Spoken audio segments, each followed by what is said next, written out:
What has been your greatest challenge in your life? How did you overcome it? I would say really the current season. Current season of full-time ministry is like nothing I've experienced before.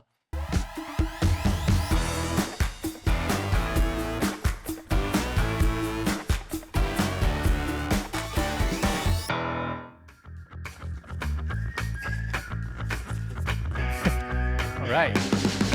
What did you want to be when I was growing up? I had two dreams when I was younger.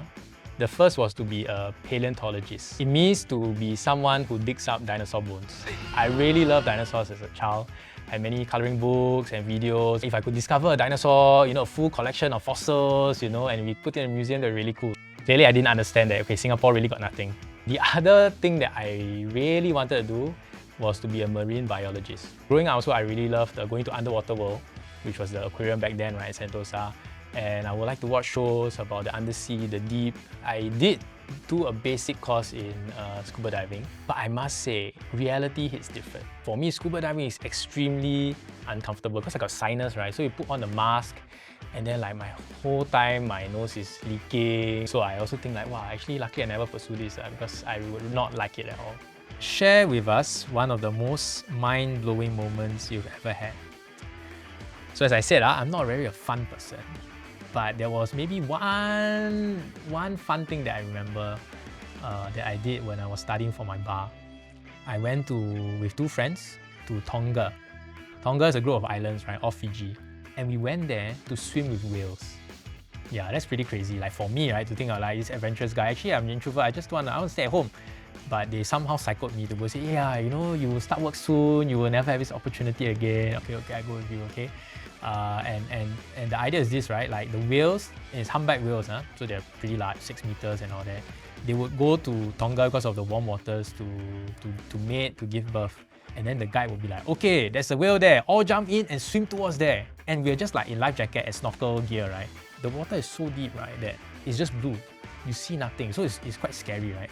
You jump in and you paddle, and you're like trying to chase down the whale and hope it doesn't swim away. So I remember the image of, it was a calf actually that was very interested in us because the calf is like playful, right? So it was swimming and circling us, and then the mother was just below. I won't do that again, but I think that was really quite mind-blowing, right? And as I said, remember I wanted to be a marine biologist. That was really the culmination, get it out of my system before I take this journey. Yeah. What was your occupation before you entered the seminary? So I studied law in uni. And so when I graduated, even though I expressed the intention to the seminary fathers to join the seminary, they said, okay, we hear you, but we want you to go and work first. So, after 4 years of studying law, I decided, yeah, okay, I might as well just use this time to experience what the legal world is. So I did litigation, both civil and criminal. It was an interesting experience. So I'm just doing my work in my office, and like it's a sleepy afternoon time. And suddenly I get this call from my boss's office. And I pick up the call, and I thought I'm in trouble, right? Because normally bosses will not call you. They say, yes, what's up? And then he says, okay, Tim, come to meeting room 1 right now. And I thought, oh no, it's either I'm going to get a big case, got more work to do, or something is up. So I put down the phone, I go to meeting room 1, I open the door, and I see my boss there with just this lady. And he says, no, Tim, this lady is Catholic. She is going to be sentenced tomorrow. She was facing criminal charges and she was going to plead guilty to them actually, and she's feeling very scared. Can you pray for her? And I mean, I took a moment to like, what, right? And then I proceeded to pray for her. But that was very significant to me. Of course, my boss was not Catholic and is not Catholic. And I suppose from a secular point of view, it's like, wow, look at me, I got a lawyer to even pray for you. No, not bad. I value add, right, to the customer satisfaction. But that he thought of me and he trusted me. He knew that I was a serious Catholic and I would be able to pray. For me, it really felt like a real affirmation from God that I'm called to bring Christ to all those that I meet. And just to experience something that in a secular space like that was very profound and very, very impactful for me. And I was just very privileged to have that. So for me, the call really came first with an encounter with God, falling in love with Jesus Christ. And that happened at what we would call the School of Witness. And that was an 8-week discipleship program with then Catholic Archdiocese Youth Center, CAYC. So I'm revealing my age here. After I really fell in love with the person of Jesus Christ, I started to ask, Lord, if I love you. What can make you happy? And I started to say, okay, then if I would like to do your will, I started to pray, Lord, what is your will for me?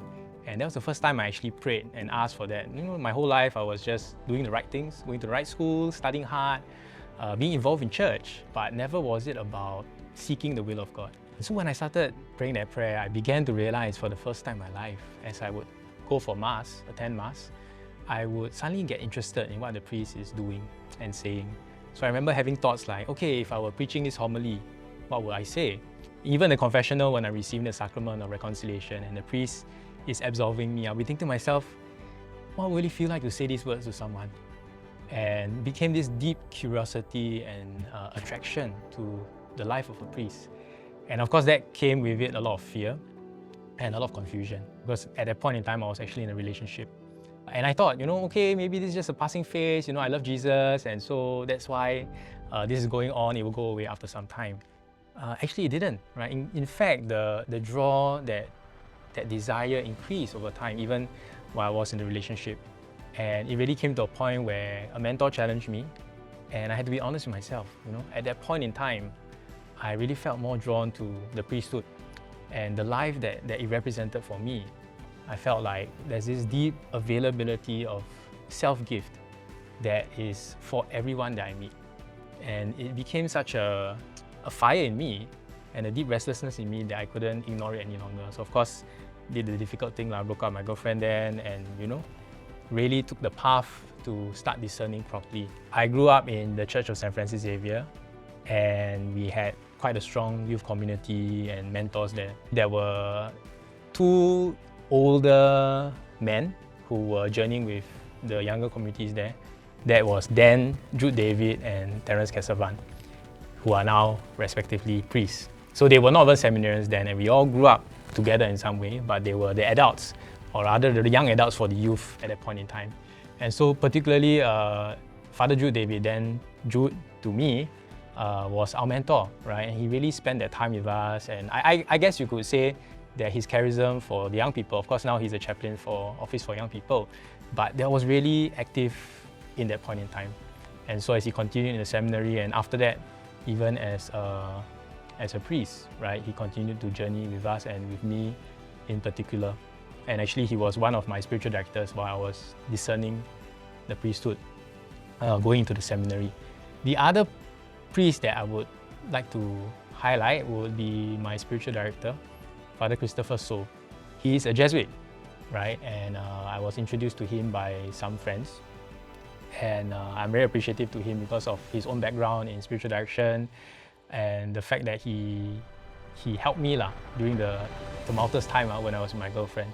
And he's always been very impartial and very helpful. So these were the priests that helped me along the journey. I must say I am very blessed to have parents who are very supportive. I remember it was just at the dinner table and I just shared with them, actually, I broke up with my girlfriend, and the reason is because I really feel that God is calling me to the diocesan priesthood. It's not like they didn't know that I was going for vocation retreats and all that, but I guess now they knew how serious the call was.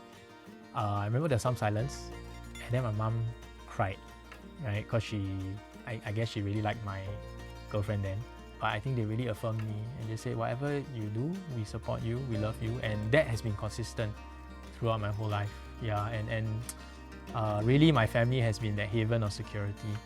Yeah, so on my days off, just to be able to go home and be myself, that recharges me to restore me and to give me that base as an identity to continue serving. What has been your greatest challenge in your life? How did you overcome it? The greatest challenge is when I face a cockroach after a long day of ministry. But serious answer, I would say really the current season. Current season of full-time ministry, I must be honest, keeping it real, right?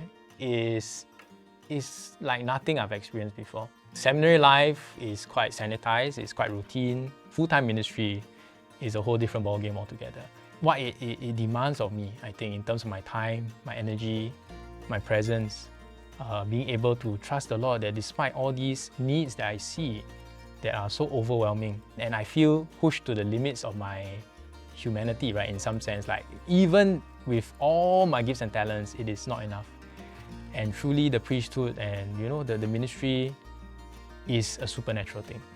And so it's the most challenging because it is completely beyond me. To live this life fruitfully and in a way that brings joy, I think I am really learning how to depend fully on the Lord and to let Him do the work in me and through me. Was there ever a moment in your life when you really felt Mary was close to you? I never always felt close to Mary. Actually, even before I entered the seminary, I didn't really know how to pray the rosary well, or the order of the mysteries, or even the names of the different mysteries. I was just forced to kind of learn what the rosary was as I prayed with the brothers in the seminary. Even then, there was this distance. It was just like, okay, every saint says Mary is important. Every spiritual book says we need to develop a devotion to Mary. It was just head knowledge, right? In the last year of my formation, which was last year, certain personal things happened in my life, in my family, in my just in my spiritual journey, that really helped me to experience the maternal love and the care of Mary. And just the simplicity, right, of being able to call on her as a mother and to seek refuge in her. And so I would say that, now is a time where I feel that Mary is really close to me. Even in my posting to the Church of Nativity, I see her moving ahead of me, inviting me there to serve. Even in the lead up to the ordination, it feels like she's trying to give birth to me in a way, right? As every priest is a son of Mary, right? Because of Jesus, who the high priest is the son of Mary. All priests share in that relationship, that deep maternal relationship with Mary. So in the lead up to the ordination, I feel especially that Mary is close to me. She is really holding me, desiring to bring to birth her son's image in myself through her intercession, her maternal care and tenderness, and an example.